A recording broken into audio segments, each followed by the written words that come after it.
இனிய காலை வணக்கம் அன்புக்குரிய மாணவர்களே. இன்றைக்கி ஒரு அற்புதமான குறள் பார்க்கலாம். மனமானா உட்பகை தோன்றின் இதமானா ஏதம் பலவும் தரும். மனமானா உட்பகை தோன்றின் இனமானா ஏதம் பலவும் தரும்.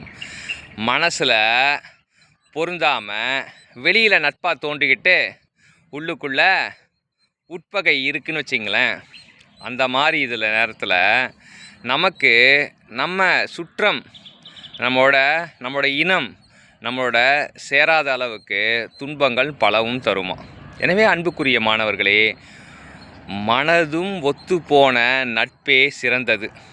மனதில் பொருந்தாத நட்பு உட்பகையோடு இருக்கும்போது அதனால் ஏற்படும் துன்பமானது நம்முடன் சேரும் இனம் சுற்றம் நம்மிடம் சேர விடாமல் பல துன்பங்களை தரும். உட்பகை இல்லாமல் வாழ்வில் சிறப்பாக வாழ்வோம். வாழ்த்துக்கள் சாம்பியன்ஸ்.